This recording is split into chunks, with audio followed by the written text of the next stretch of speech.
Winter 2026 was one of the best seasons of anime ever. I'm talking about bangers after bangers being dropped every week. It was such a fun time watching all these animes, and I'm here to rank them. Now, a quick disclaimer, I did not watch every anime. There's like 50 animes every season. I'm only one guy. I do know people who do watch every single anime. I'm not one of them. I don't know where y'all get time for that, but I am only going to rank the animes I did watch. I did watch a few. But yeah, I'm making this video because I wanted to talk about the shows that I normally wouldn't be able to make a full-length video about, because again, I am busy. Yeah, I just want to talk about these shows and rank them, have just some fun. We're first going to start off with You and I Are Polar Opposites. It's a romance anime, and I'm going to put it in We Are Cooking.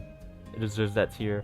I made a whole length video about it actually. Please go watch it. But yeah, for a brief description, it's a cute, wholesome anime, man. I really enjoyed it. You know, I love romance animes. I just really like it, and this one made me feel good inside. It was cute, wholesome, and the main couple were good, but also the side couples, bro. I'm telling you, these side couples are always getting into me. Like, I just feel happy watching these shows, and I think that's what romance are good for. I think they're made for you to be happy, and that's what I feel like. So it deserves We Are Cooking, bro. A tier, whatever. The tiers are random, but yeah, self-explanatory. Next we have Hell's Paradise Season 2. There's actually 3 animes on here that aren't actually finished. You and I Polar Opposites is actually one of them. Hell's Paradise and Fire Force, which we'll get on. There's one more episodes for each of them, but Hell's Paradise, it belongs to good. It's a good series, man. Season 1 I thought was also just good, 7 out of 10. It's a cool shonen, man. Fights are good, and especially this season, they really upped it. The animation was actually really good for this season, and the characters, we actually got to see a lot of the characters like go all out, and yeah, shout out to the real ones. There's a character that went all out and died, shout out, but I'm not gonna spoil, but it was an amazing scene. I'm really enjoying this Hell's Paradise season. But yeah, I think it's always been one of the show's strengths, and which is the cast. Yavimaru is a cool MC, but I really like the whole cast, the rest of the characters, and I really liked how each of them really had their own fight to deal with, and that was super cool to see. Moving on to Fire Force Season 3 Part 2, the finale of the show. You know, it's always crazy to watch a big show like Fire Force end, you know, which is crazy because I feel like Fire Force isn't that popular anymore. Is it just me? Like, Fire Force Season 1 and 2 were really popular back in the day, but I don't know. It's just me, or I haven't seen that much talk about it, despite it being like literally the end of the show. But yeah, I'm gonna put it into good. I thought Season 3 and this part, they were both okay. Season 1 and 2 were really good. Season 3 so far, it's a good. Season 1 was definitely a setup to this part, and the finale is good. And yeah, everything is climaxing. All the fights are happening. All the doppelgangers are here. Oh, spoiler warnings for all the shows, by the way. Oh my goodness. I didn't mean this, but this is obviously the ending, so spoilers, my bad. But all the fights are here, and Arthur and Dragon, that was a really good fight. I enjoyed it. Everyone was hyping it hella, like one of the best fights in all the manga. It was good, but I wouldn't say all that. But yeah, it was still good fight. Everything else, I really like the animation, how they're like low-key switching everything and turning into like whatever they're believing in, and it's turning like the moon. Everyone's talking about how it's turning into Soul Eater. I've seen it everywhere. But at the time I'm recording this is actually only 1 episode left, so I don't know how it completely ends, but I have an idea where it ends. So currently it's looking good, unless the literal final episode makes the ending super spectacular or just terrible. Probably I'm just gonna stay a good 7 out of 10. Good show. And here we are. I know everyone and their mama skipped to this part in the video. Jujutsu Kaisen Season 3. I mean, do I have to say anything other than straight cinema? This belongs in peak and nowhere else. I'm a big JJK fan. I've been waiting for this. Read the manga a while back, and I'm super hyped. Culling Games is my second favorite arc in this whole series, so seeing this anime, it's only part 1 though. Part 2 is gonna snap even harder because my like second favorite fight's in that part, so I can't wait. But part 1 so far, amazing. I mean, what can I say that hasn't already been said? Like, the animation, the direction, the soundtrack, just everything is off the charts with this. The whole season, solid episodes. In my opinion, I think there are 3 standout all-time level episodes. Episode 4, the Maki episode, that's peak. Maki's in like tied for my second favorite character in the whole show. Peak. Episode 9, the Higuruma episode, the second one. Bro, straight cinema. I love the direction. I love like the whole fight with Higuruma and Yuji. The extra backstory we got for Higuruma, just straight peak. Like, in my opinion, the manga for JJK is good, right? But bro, the anime elevates the series so much, bro. Like, what they're doing for the series is generational, bro. And then the final episode, Sendai Colony. Oh my, they snapped, bro. Yuta and them, bro, when they hit the 3-way domain expansion, bro, I actually stood up and applauded. It was, bro, straight gas, bro. Hype, aura, you know, the whole deal. And you know, winter quarter has been weird for me. All these anime coming out, but I've been really busy and I haven't been able to watch a lot of them. But some of these animes you're gonna see, even though where they're ranked, I wasn't caught up on. But the only series I was caught up on every week, I was hyped for every week watching, was JJK. Like, I couldn't miss out. I feel like part of the experience is the discussion and like the tweets and like everyone on Twitter and stuff, and JJK is like perfect for that. Like, is there really a show that has like a fan base like this, bro? I swear we get memes every week. We get new agendas are being spread every time, and it's just like you have to just be there, you know. And it's a special series for real. I can't wait for part 2.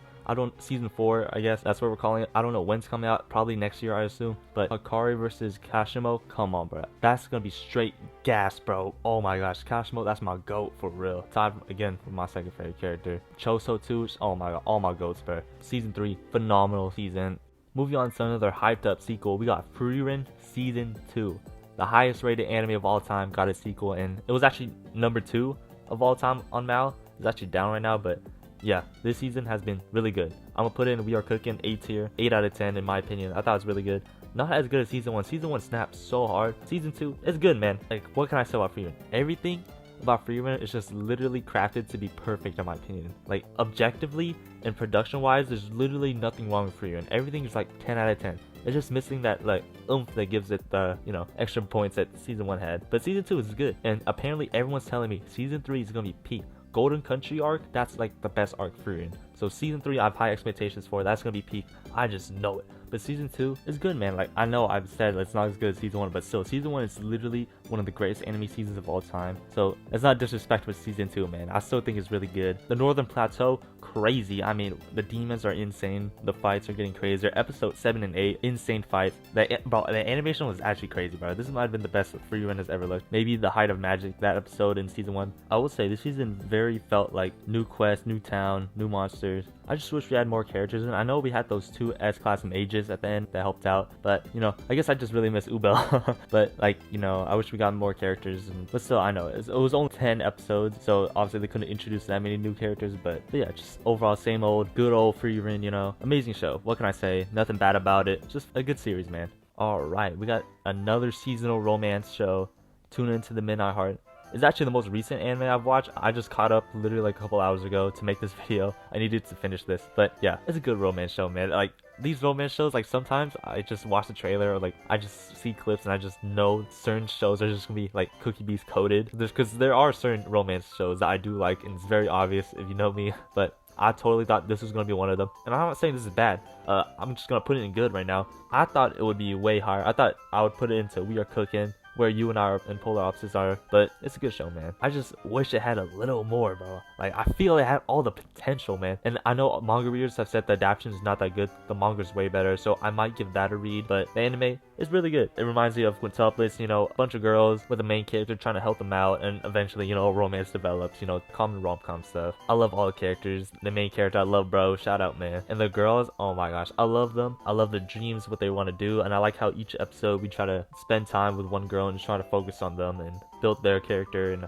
I really enjoy that, and the dynamic with the main character and the rest of the girls. And I believe season 2 is announced, and I feel like the show has such good potential for like developing characters and just developing romance. Like, I see it, man. I see the potential, man. Like, this looks like something made of legends, bro. I swear, I know I'm exaggerating a little bit, but I just see it, man. So I genuinely might give the manga a read because I do feel connected to the show, and I could see the potential. But yeah, Nene's best girl, by the way. Tsundere's for the win. Quick intermission. 10 minutes into the video, I kind of realized I haven't been giving synopsis for each anime, so my bad. I hope you guys know the anime I'm talking about beforehand. If you're trying to get into these animes that you've never heard of, just take my glaze as a good approach to watch these animes. My bad. I'm gonna try to give synopsis for the rest of them, but yeah, back to the video. Alright, next show. We have Sentenced to Be a Hero, and yeah, this show came out of nowhere on everything. I did not hear one word of the show before it came out, but once episode 1 dropped, everyone on my timeline, I swear, was talking about this show. The animation, like the production, it was a 1-hour episode or like 50 minutes. Episode 1 snapped. The animation looks so good. I love the direction. Like, this art style is so clean. Studio Kai knocked it out the park. It looks so clean. And for the rest of the season, it actually does stay this quality. Obviously, some parts aren't as crazy because obviously they're not always fighting, but the animation's on point. The direction, the art style, I really love it. It looks super clean. And yeah, the story, you know, it's kind of like Shield Hero. I know everyone says it's like Shield Hero, but it's generally like Shield Hero if all the heroes were like victims instead of heroes. And instead of revenge, they were just doing their own thing. Like, despite being heroes, they kind of accepted that, you know, everyone hates them. They're just gonna do their job, or else, you know, they'll die. So they'll do it anyways. Kind of like Suicide Squad, you know. But yeah, the anime, it's a good show, man. I wouldn't say it's anything that crazy, in my opinion. Good animation, good fights, but the story, the characters, it's good, man. It's alright. You know, I was actually really worried. I mean, the show started really good, but I really worried for it that it was really gonna turn into like a Shield Hero type, where it starts off really good, but it gets progressively worse as the main characters, for some reason, is the only one that has any competency, and like everyone else is completely useless, and it was just gonna be edgy for some reason. But it's not that. It actually turned better than I thought it would. But yeah, I think it's also because Xylo, the main character, I didn't really connect with him that much.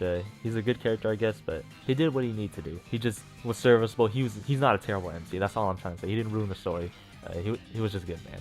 The one character that did interest me was Kivia. Ever since we saw her in episode 1, despite her like treating Xylo as like, you know, poorly, you know, like everyone else was treating him, but bro, ever since we saw her, bro, I just knew something was there. And as the story progressed, her character got better and better. And that final episode, man, episode 12, the best episode of the season. You know, as I said earlier, my interest in the show is getting like worse and worse, but that final episode hooked me back in, bro. Season 2, I am ready. Kivia's, bro, oh my gosh, her scene with her uncle, I'm not gonna spoil, but you know, and literally what happens at the end, but like sentenced to be a hero, like come on, bro, name drop, like come on. That was really hype. That was like, I got super interested back again, bro. This show hooked me back in. But yeah, overall it's a good solid show. 7 out of 10, 7.5 actually, but yeah, thumbs up. Next anime we got is potentially my anime of the season and contender for anime of the year. We got Oshi season 3.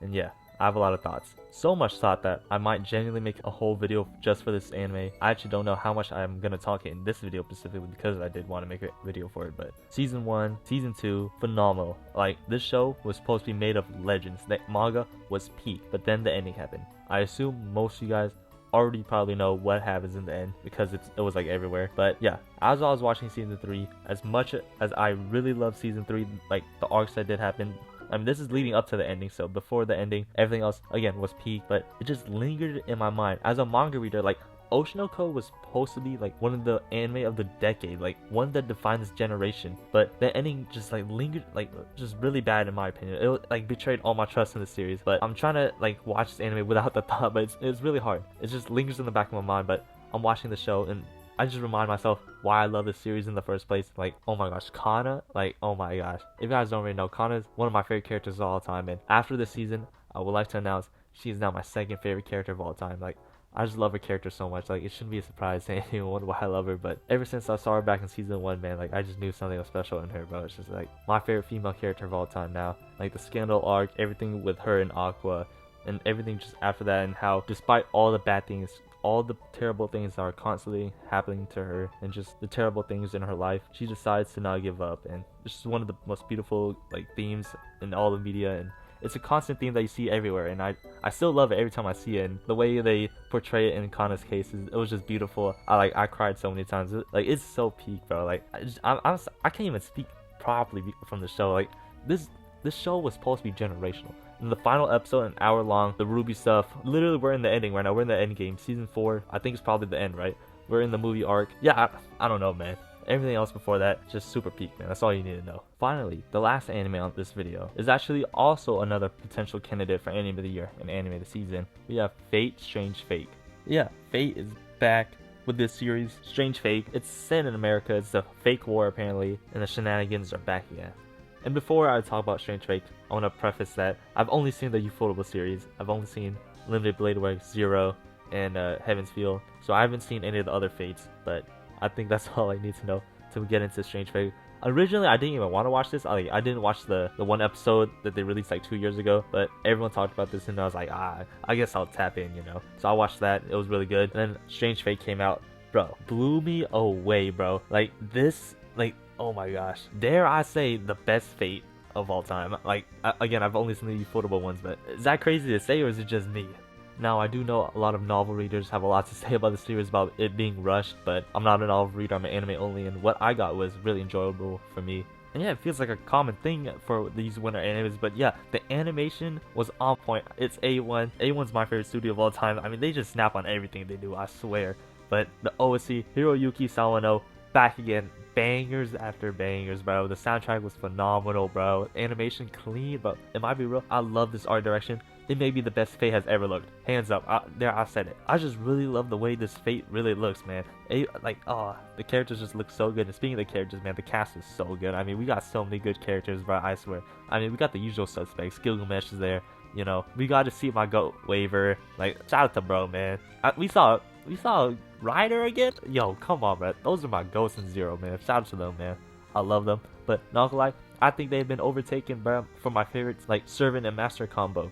Cause, bro, Richard, oh, spoilers, by the way, Saber and Ayaka, come on, bro.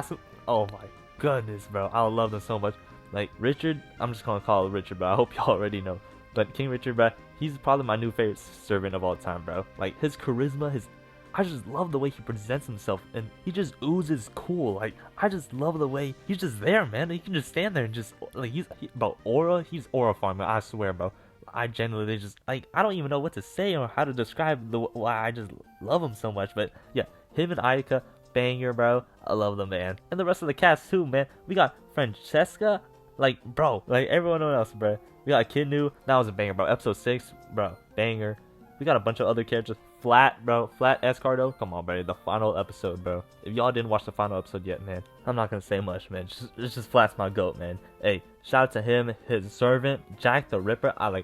When they were introducing them, man, like, bro, my favorite thing in Fate, I swear, it's not even the fights, is the introduction and, like, name reveals of these masters and servants, bro. Like, going back to Saber and them, he revealed his name to be King Richard, bro. Aura, bro, I swear, with the soundtrack, yo, that was so clean. I swear, that's my favorite scene of the whole series, but I swear. And, like, the Kinu dropped, and then the first 5 of Gilgamesh in episode 1, I swear, banger. Flat, when he was talking to his servant and the hype, it building up, I was like, yo, is this Jack the Ripper, bro? I swear. And it wasn't, like, yo, I was so gassed, man. Like, I swear, these character reveals are just so hype. And then that fight, Gilgamesh and them, Hercules got announced, bro. Oh my god, shout out, bro. They were just fighting. Oh, Fate is so good, man. I swear. I need to watch more Fate, bro. Like, I'm looking at Babylonia. That might be my next one. Fate has always been a series I've always been interested in. I love the idea of Fate, like summoning servants from the past or like the future, apparently, and just like fighting in a battle royale style. It's like always so cool to me. And you know, sometimes it doesn't stick, Fate Zero. But sometimes it does, you know, and especially now, Strange Fate, I really love this series, man. Season 2 got announced, I believe anyways, so hopefully that's going to be coming out soon, because I know Strange Fate took a while to come out. Yeah, I just really love Fate, Strange Fate, but yeah. I also love you guys for watching this whole video. It's been a long time, 21 minutes, man. This might be one of my longest videos ever, not gonna lie. Appreciate y'all for sticking around. I just wanted to yap about my animes, you know. Here's a tier list just on the screen. Comment your favorite animes of the season, I guess. Yeah. I've been busy, so I just wanted to just make a random video, like a tier list video, because it's really easy to make. But yeah, overall, winter season has been phenomenal this year. Winter 2026 will be remembered in the history books for being one of the greatest anime seasons of all time. But that might not last long, because spring is looking like heaters after heaters, bro. My favorite anime is coming back for spring, and so far, it looks like there's like 10 different bangers that I'm going to be watching. It looks phenomenal, so yeah, we'll see you for the spring tier list, I guess, or something. I don't know. Like, subscribe, and yeah, peace.